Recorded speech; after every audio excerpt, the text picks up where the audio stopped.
Saudara, pemerintah melalui Kementerian ATR BPN secara tegas sudah mencabut puluhan sertifikat. Setidaknya ada 50 sertifikat baik hak guna bangunan maupun hak milik atas kawasan pagar laut di Tangerang, Banten.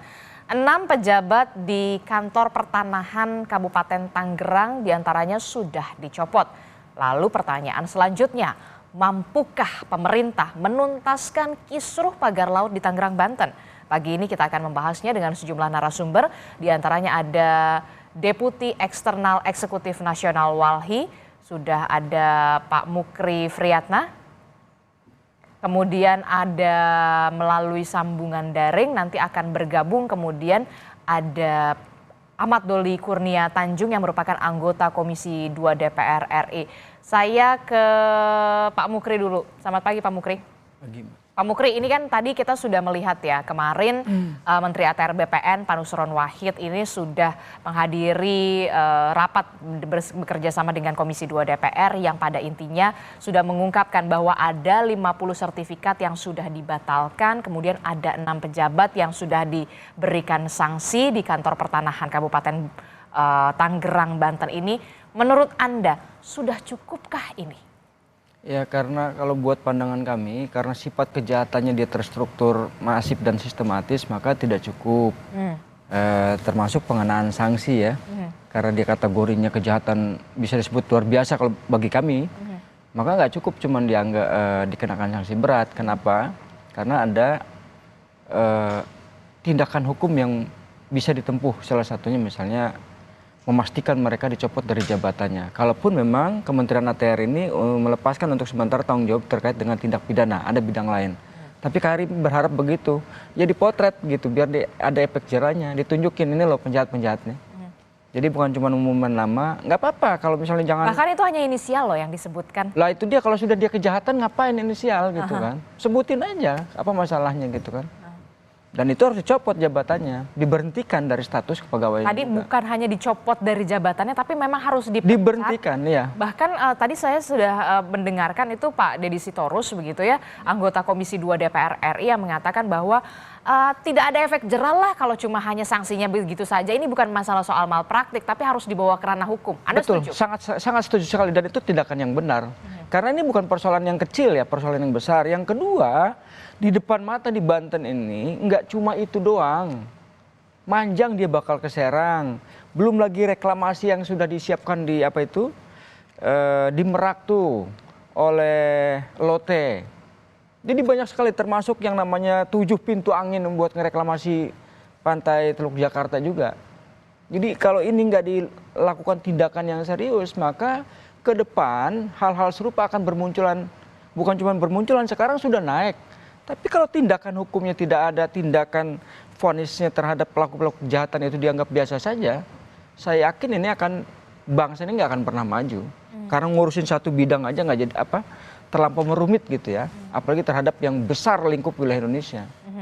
Jadi menurut Anda perlu ada investigasi lebih lanjut, tidak hanya berhenti di 6 ataupun 8 nama yang sudah disebutkan oleh Pak Nusron Wahid, tapi juga di atasnya lagi, bukan hanya di kantor pertanahan, tapi mungkin di Kanwil atau mungkin sampai kepala desa. Karena saya baru membaca ini ya, kepala desa Kohot ini di salah satu media portal online bahkan menghindari wartawan, kemudian inilah yang dipertanyakan karena salah satu kepala desa Kohot ini bahkan tegas sekali mengatakan, ngotot sekali mengatakan ini dulunya empang. Ya, jadi yang namanya gerombolan jahat itu kan nggak mungkin juga hanya sebiji orang-orang yang ada di BPN atau kantor pertanahan Kabupaten Tangerang. Itu pasti ke bawahnya. Anda ingin menyebutkan bahwa ini kolektif kolegial? Ya ini gerombolan. Nggak mungkin cuma Tangerang ujur-ujur sendiri gitu ya. Pasti ada yang lainnya. Contoh desa, ini kan sudah jelas pengakuan dari warga. Kok nama saya dimasuk-masukin saya sebagai punya HGB kapan-kapan. Saya masih hidup dibilang mati atau sebaliknya. Jadi kejahatan ini nggak mungkin tunggal dilakukan hanya oleh orang BPN di Kabupaten Tangerang sendiri, bisa jadi ke atasnya dan tingkat desa. Belum yang lagi PPATK misalnya seperti itu ya, yang punya kewenangan untuk menerbitkan surat AJB segala macam. Ini banyak sekali. nggak boleh selesai sampai di sini. Jadi tidak boleh hanya selesai soal pembatalan saja sertifikat yang 50 dibatalkan, tapi kemudian Anda melihat harusnya ketika 50 yang dibatalkan ini sertifikatnya milik siapa? Ini tidak diperinci juga. Ya itu kan itu baru 263 baru 50 kan. Itu terus separohnya mau diapain juga gitu kan. Oke lah kita misalnya diminta. Kita tetap harus mengapresiasi langkah yang dilakukan oleh Kementerian ATR. Karena kenapa ya buat kita sebetulnya kalau sudah beres yang namanya beres-beres bambu ini memang beres-beres kabinet harus dilakukan oleh Pak Prabowo. Karena penyakitnya juga di dalam-dalam ini. Ya contoh mau bongkar pagar aja ukurannya kok rumit amat. Ini baru pagarnya ya. Apalagi menyangkut tentang alas hak atas tanah. Mau di sertifikat HGB, mau hak milik, kok menjadi rumit gitu loh. Berarti ada sesuatu yang sangat besar. Kalau tidak ada apa menurut Anda? Ya ada kejahatan buat ngerongrong negara, buat ngerongrong bangsa. Jadi nggak ada jalan lain, obatnya memang presiden harus pimpin langsung. Ya kita apresiasi kalau ternyata DPR berinisiatif bikin pansus, ya buruan juga. Karena barangnya akan lewat. Terlampau jenuh juga orang, karena yang ditunggu itu apa cerita kisah akhirnya ini. Dari kejahatan ini. Kalau ini nggak pernah tuntas, kami hakul yakin nggak akan juga republik ini akan maju selesai dari persoalan. Karena menundukkan satu penjahat aja misalnya nggak mampu, apalagi terhadap penjahat yang gerombolan ini. Jadi Anda melihat bahwa apa yang kemudian sudah dilakukan oleh Kementerian ATR BPN, oke lah kita apresiasi, tapi belum tuntas sampai ke akarnya. Ya sangat jauh, masih jauh. Masih jauh belum tuntas ke akar-akarnya karena banyak ya. Kami sih bertahapnya kan tadi oke bambu selesai. Masuk ke tahap keduanya adalah memastikan orang-orang yang terlibat dalam urusan bambu. Nah urusan bambunya kan belum selesai nih. Tidak hanya soal internal kantor pertanahan saja. Betul. Tapi pihak-pihak yang kemudian punya sertifikat ini juga bagaimana sanksinya? Betul, termasuk gini yang tahap 3 itu adalah bagaimana kok yang namanya hutan lindung itu juga diarsir untuk dikapling-kapling. Dalam hal ini kan hutan lindung kawasan mangrove. Yang dari total kalau misalnya kita lihat PSN-nya 1.775 hektar itu kan 1.500-nya merupakan kawasan hutan. Nah jadi ada sangkut paut walaupun dibilang terpisah gitu ya. Iya prinsipnya terpisah, tapi kita pengen dudukkan bahwa judul utama garis besar reklamasi itu adalah dia akan mengambil alih satu yang namanya kawasan hutan. Belum sekarang sudah terbukti dan nyata bagaimana tanah-tanah warga dirampas. Orang yang masih hidup dibilang sudah mati atau udah mati dihidupin lagi dan seterusnya. Jadi ini kejahatan yang betul-betul sistematik dan struktur. Jadi bahaya kalau cukup hanya berhenti di 6 orang ini saja. Jadi Anda ingin mengatakan tidak hanya soal 6 orang perkara yang ini yang disanksi, tapi jangan sampai berhenti di sini saja, begitu ya. Di atasnya, di bawahnya itu semuanya Anda mengatakan sebuah gerombolan. Coba kalau nggak percaya kita periksa sekarang status hutan lindungnya itu apa? Apakah dia? Karena kalau ngikutin pola PIK yang lama, PIK 1 itu kan status hutan lindung untuk kepentingan investasi dimohonkan untuk diturunkan statusnya. Karena kalau dia tidak diturunkan maka melakukan pelanggaran hukum kan. Caranya diturunkan status supaya boleh dimanfaatkan. Mulai yang paling terkecil misalnya hutan produksi. Karena produksi kan boleh dikelola, boleh ditebang tuh. Nah ini kita belum tahu. Baru sampai di ATR, belum masuk ke kehutanan. Apakah iya status hutan lindungnya masih tetap atau justru udah berubah? Paling tidak sudah dimohonkan.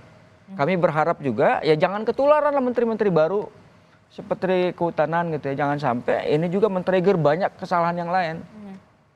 Seperti itu, Mbak. Jadi Anda melihat ini harus memang lintas kementerian ya? Betul. Tidak hanya soal Kementerian ATR BPN saja yang kemudian harus menyelesaikan ini semua? Ya karena itu juga kami berharap Presiden itu mohon dibentuk Satgas lah, satuan tugas. Harus dibentuk Satgas? Satgas kenapa? Ya tidak mungkin lah orang akan mengadili diri sendiri. Ini udah terbukti nih. Ya contoh Pak Nusron, udah benar kerjanya tapi belum ekspektasi publik itu belum terjawab. Masa iya sih penjahat besar perongrong negara kategorinya cuman dicopot jabatannya doang. Kan begitu, apa nggak ada yang lebih setimpal? Yang kedua publik juga menunggu bagaimana tindakan hukumnya, ini juga belum muncul gitu loh. Jadi nggak cukup kalau cuman berhenti sampai di sini. Karena itu berulang-ulang kami berharap Presiden segera bentuk Satgas, jangan mau ditipu pemerintah bangsa ini karena terlalu banyak penjahat. Nah DPR juga begitu, segeralah. Kalau misalnya Komisi 4 membentuk pansus ya dipercepat. Nggak bisa harus lintas sektor dia. Harus Semua. lintas sektor. Dan syukur-syukur yang dilibatkan itu adalah orang-orang yang independen seperti awak media gitu ya kan, yang punya integritas dan moral buat kebangsaan ini. Karena ya gimana ya, kita nggak curiga atau bahkan mungkin pesimis, ya kelakuannya begini, ngurus pagar aja ripuh gitu kan, terlampau rumit. Ini mau mensanksi aparat aja cuma dicopot dari jabatan doang. Dan menurut Anda ini sama sekali tidak setara? Aduh, ya kejauhan lah ini mah. Kejauhan, alangkah sering dicontoh nenek Asia nih, ya Allah Karim gitu ya. Mungut kayu bakar, diponis secepat amat gitu ya. Kok ini rumit banget? Sangat gitu. rumit. Berarti memang indikasi kekuatan besar itu di depan mata. Ada pertanyaan, ada apa di balik ini semua? Coba nih, dulu kita cecer nih, kebanyakan diam, kami nggak tahu. Begitu kebuka, ya betul ngaku baru, tapi kan begini-begini. Terus, percis kayak orang main catur. Setiap ketemu jalannya dia akan buka celah baru. Coba nih, pihak-pihak terlibat. Biasanya cuma ngirim 2 orang tuh, saya juga nggak tahu yang satunya. Kalau misalnya si perusahaan apa itu, PIK itu, kalau nggak Pak Aidit itu, ada satunya siapa namanya, Ropi itu. Itu dihadapkan dengan seluruh orang pintar di Republik ini, itu aja 2. Sepertinya kita ini dianggap lemah. Udah cukuplah kalian maju aja berdua ngadepin orang-orang itu. Masa ya kita negara kalah sama urusan begini? Anda melihat perlu ada masuk kepolisian di situ, Kejaksaan Agung, bahkan mungkin KPK untuk menelusuri ini? Sangat. Kalau KPK kita sangat nantikan. Kenapa? Karena ada unsur suap menyuap, praktek ilegal ini. Kan itu bagian dari tindak korupsi. Jadi ada korupsi kewenangan, korupsi jabatan. Penyalahgunaan kewenangan. Penyalahgunaan wewenang. Jadi ini udah masuk ranah korupsi. Kami berharap Jaksa Agung bahkan KPK jangan jangan berlama-lama, karena nggak bakal puas publik ini. Coba aja nanti. Saya khawatirnya beginilah, jangankan orang lain ya, insya Allah kami aja sanggup gitu ya. Kalau kata kami para santri, para ulama ikut kita bela ini, turun mereka. Cuman kami belum aja karena terlalu banyak sekarang organisasi. Karena pengen menyelesaikan persoalan. Inisiatif itu muncul datang dari berbagai kalangan, tetapi kok dari tingkat pemerintah sendiri rumit. Saya khawatirnya ini yang kita cemaskan dari Walhi itu adalah amuk warga ini. Dia nanti akan menyerang. Tolong dicatat omongan saya kalau nggak percaya. Lihatlah nanti. Itu akan karena nanti memang desakan publik ini sangat. Iya, karena kesel. Ngamuk nanti entah nggak puguh apa lagi yang dituin. Mending sebelum terjadi masalah yang besar, segeralah ambil tindakan yang cepat. Berikan kepastian harapan publik itu, oh iya ini penjahatnya. Ini loh rencana yang akan dilakukan, ini tindakan yang sudah kami lakukan oleh pemerintah. Oke, kami ingin mengungkapkan juga kepada pemirsa Kompas TV, sebenarnya Kompas TV ini sudah mengundang dari Kementerian ATR, baik itu dari Pak Menteri, ATR BPN, Pak Nusron Wahid, ataupun juga Wakil Menteri, Dirjen, dan juga dari Kementerian ATR BPN, tapi sampai saat ini belum ada konfirmasi lebih lanjut begitu ya untuk membahas soal ini, bagaimana soal transparansi dan juga investigasi pengusutan yang lebih transparan, kemudian pengusutan yang lebih tuntas begitu ya. Apalagi kemarin Menteri ATR BPN memang sudah dipanggil oleh DPR untuk menjelaskan bagaimana duduk perkaranya, dan DPR sendiri memang sudah mengatakan bahwa kalau 20 hari maksimal ini tidak ada progres yang cukup signifikan, rencananya memang komisi ini akan membentuk pansus atau panja begitu ya, tapi nanti kita akan bahas ini. Tapi begini, saya kembali lagi ke Pak Mukri. Pak Mukri, kalau kita lihat dampak lingkungan paling parah apa yang ditimbulkan dari pagar laut? Ya sebelum pagar lautnya mangrove-nya lah sudah ditebangin. Sudah tebangin, dan ini bukan cuma di Tangerang ya, sampai ke wilayah Serang juga. Kalau punya sertifikat kenapa nggak dikonservasi begitu ya? Nah mestinya kan begitu, lagian secara akal mana ada juga orang mau beli tanah yang isinya air laut. Oh, katanya empang dulunya. Udahlah, ini sekarang kan banyak. Oke, ada 2 alat verifikasinya ya. 1 fakta orang yang ada sekitar setempat, yang kedua teknologi. Bisa kalau kurang canggih juga tuh bisa pinjam punya NASA. LHK itu punya. Satelit udara. Punya.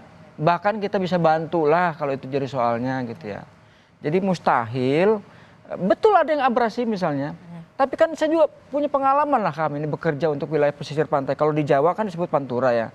Kalau di Sumatera sebutnya Pantai Timur. Itu tanah timbul, Mbak. Tanah timbul, jadi tanah timbul tuh hadir ketika pasang surut. Saat pasang memang dia naik nih. Pada surut baru kelihatan tuh tanah timbul. Inilah yang kemudian biasanya di lingkungan pesisir pantai itu dijadikan untuk tambak. Dan kemudian dijual dari A ke B, begitu terus. Nanti saat pasang lagi hilang lagi. Bukan tanah tetap karena beda dia pengikisan tanah disebut tanah timbul dengan objek tanah yang dijadikan tambak di daratan atau di pesisir pantai murni, bukan karena hasil dari sedimen itu. Sangat berbeda. Jadi memang seharusnya kalau memang punya kepemilikan sertifikat itu kenapa tidak dikonservasi saja kalau memang itu ada abrasi di sana? Ya betul. Kenapa nggak dilakukan tindakan yang serupa gitu ya? Ditanamin pohon kayak tanah-tanah dia kok, masa dia diemin aja? Terus masa iya langsung ujur-ujur sampai 3 kilometer? Jadi ngebohongnya tuh begitu terus dia. Setiap ketahuan pasti akan bohong lagi. Kami sudah sampaikan ini, ya itulah akal-akalnya. Membantah ketika ketahuan lagi pagar ini baru ngaku. Bagaimana HGB-nya? Awalnya kencang tidak ada hubungan, bantah ngaku, begitu terus. Jadi ini Anda bisa mengatakan ini adalah modus yang berulang kali terus dilakukan? Ya, kejahatan yang terstruktur, masif dan sistematis. Kenapa? Coba lihat tuh gerombolan kepala desanya yang tergabung dalam apa itu jauh-jauh hari sudah menyatakan membela, gitu-gitu ya. Nah sekarang misalnya Pak Kohod ini, Jaro Kades Kohod udah hilang.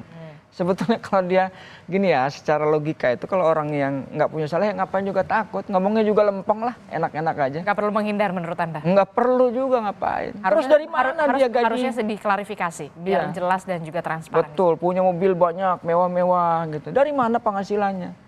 Saya tahu kelas misalnya petambak itu karena kita membela yang namanya Dipasena, ribuan hektar itu.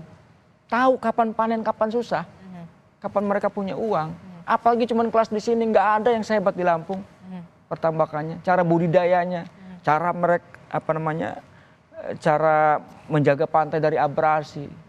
Nah mustahil kalau nelayan murni seperti yang disebut-sebut selama ini itu karena abrasi nggak punya tindakan. Pasti itu yakin bohong 100%. Anda melihat ada dugaan penyalahgunaan kewenangan jabatan termasuk juga soal dugaan kesewenangan korporasi di sana? Ya, korporasi punya melakukan tindakan kesewenang-wenangan iya.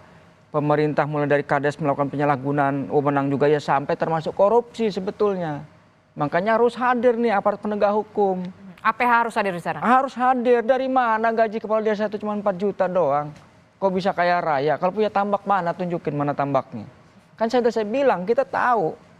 Ukuran tambak di kita Pantura ini biasanya bandang kebanyakan.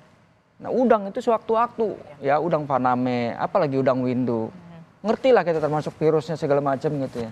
Jadi jangan bohong-bohongin kita dianggap nggak paham. Terakhir, Pak Mukri, menurut Anda oke lah kita apresiasi betul apa yang sudah dilakukan oleh Kementerian ATR, BPN di bawah kepemimpinan Pak Nusron Wahid. Tingkat keseriusannya sudah memberikan sanksi kepada 6 pejabat di kantor pertanahan Kabupaten Tangerang. Walaupun memang banyak sekali yang kemudian mengatakan tidak ada efek jera. Lalu bagaimana dengan eksternal korporasi-korporasi yang kemudian punya kepemilikan sertifikat itu, bagaimana sanksinya, kemudian termasuk juga soal pembatalan sertifikatnya, siapa saja yang dibatalkan tidak pernah dibuka secara gamblang di depan publik. Langkah apa yang harus segera dilakukan oleh pemerintah untuk segera menyelesaikan polemik pagar laut ini secara tuntas dan juga transparan? Ya, harapannya sebetulnya ada 2 ya, dan kami berharapnya itu kepada 3 orang. 3 orang, siapa 3 itu? orang. Yang pertama adalah Presiden Prabowo yang Subianto. Kedua Ketua DPR Ibu Puan, yang ketiga Ketua Komisi 4 yang namanya Ibu Titi. Kenapa? Kalau Presiden mungkin tidak sampai jangkauannya karena terlalu banyak sibuk, kami berharap kepada 2 Sri Kandi ini. Kenapa alasannya kita berharap kepada 2 Sri Kandi ini? Karena ini orang ibu-ibu itu rasanya beda. Melihat orang dianiaya, ditipu itu tahu dia gerak-geriknya. Oh ini orang ini nipu. Di luar kemampuan intelijen yang dimiliki oleh para penegak hukum, 2 orang sosok ini kami berharap bisa melakukan tindakan memimpin bangsa ini keluar dari tipu-tipu yang selama dilakukan oleh para pebisnis gitu ya. Dan juga mewakili aspirasi warga. Karena tidak cukup berhenti sampai di sini. Kami berharap dua Sri Kandi ini mampu memimpin untuk menuntaskan persoalan yang terjadi di Kabupaten Tangerang. Karena insya Allah jika ini selesai, kasus-kasus serupa di tempat lain ada Republik ini juga akan mengikuti dengan sendirinya. Demikian sebaliknya, kalau urusan yang satu di depan mata Tangerang tidak bisa teratasi, apalagi di tempat yang lain sudah bermunculan seperti di Sumedang, di Subang, di Lampung, di Merak, di apalagi itu di Pulau Sanghyang, belum nanti yang reklamasi sebentar lagi di daerah Kepulauan Seribu, banyak sekali. Makanya kami berharap hanya kepada 3 orang ini, wabil khusus 2 Sri Kandi ini, pimpin tolong Republik ini untuk menghajar penjahat-penjahat ini. Termasuk juga kementerian, tidak hanya Kementerian ATR, tapi juga lintas dari kementerian ini juga harus berkolaborasi untuk bisa kemudian benar-benar mengusut tuntas soal pagar laut ini. Ya, gitu dan betul, dan kami juga minta sebetulnya tolonglah kalau sudah beres urusan pagar ini bersih-bersih juga dong. Bersih-bersih kabinet, mana yang patuh tarik, yang tukang tipu, tukang bohong nggak patuh, singkirkan. Masih banyak orang yang benar kalau bangsa ini mau selamat. Seberapa besar Anda melihat peluang pemerintah pusat ini bisa serius untuk membentuk Pansus, Panja, Satgas yang Anda katakan untuk bisa serius mengusut tuntas kasus ini? Iya, kalau misalnya dari sekian banyak DPR ya. Komisi 3 DPR, bisa kan mitranya APH, aparat penegak hukum, begitu ya, bisa bergerak seharusnya menurut Anda? Iya, jadi saling panggil aja. Maka kenapa tadi Ibu Puan gitu ya, karena di DPR tuh masa sih nggak bisa mendudukan kolektivitas antar komisi-komisi ini. Yuk kita bangun bangsa ini, caranya bikin apa? Kalau Komisi 4 bikin pansus, terus DPR ini bikin apa? Mungkin dia bisa memulai inisiatif gitu ya. Inisiatif untuk membentuk yang namanya Satgas tadi, melibatkan semua unsur. Kalau Presiden kan sudah merintahkan institusi APH-nya turun, periksa. Tapi kan kita belum lihat nih tindakannya. Belum lihat, berarti ada masalah memang. Jadi harus ada keberanian sekarang ini untuk mengambil inisiatif, memutuskan pakai target juga. Jangan kemudian bekerja-bekerja tapi nggak pakai target. Mau berapa lama ini dituntaskan persoalan seperti itu. Oke, baik. Nanti kita akan nantikan bagaimana next-nya terkait dengan polemik pagar laut ini setelah Kementerian ATR BPN memang sudah mengungkap ada 50 sertifikat dari 280 sertifikat soal pagar laut ini yang memang sudah dibatalkan. Kementerian ATR BPN juga sudah menyatakan bahwa ada potensi penambahan juga untuk pembatalan. Tapi juga kita nantikan lagi kelanjutannya soal tidak hanya soal sanksi, tapi kemudian apakah ini nantinya akan bergulir ke ranah hukum, nanti kita akan lihat lagi. Terima kasih. Mbak, ini satu sebetulnya sebelum kita akhiri ya, saya minta sebetulnya 2 perusahaan ini loh, dipanggil dulu, dibedah dulu. Ya mereka yang punya Pak, HGB nih, sertifikat HGB. Gitu, jangan dibiarin aja. Jangan cuma berhenti sampai di sini, dipanggil untuk ditanya, apa modus Anda, motif Anda. DPR kan bisa melakukan hal yang serupa sebagaimana terjadi di sebelum-sebelumnya. Supaya orang tahu ini loh sosoknya namanya pemilik PT CIS gitu ya. Jangan dibiarin aja, nyumput terus nih barang ini. Tapi pertanyaan selanjutnya, apakah punya keberanian untuk memanggil 2 korporasi itu? Ya itu kan baru anak bawangnya, masa nggak punya keberanian gitu. Kalau itu misalnya bintang 3, kita kan di atas bintang 4.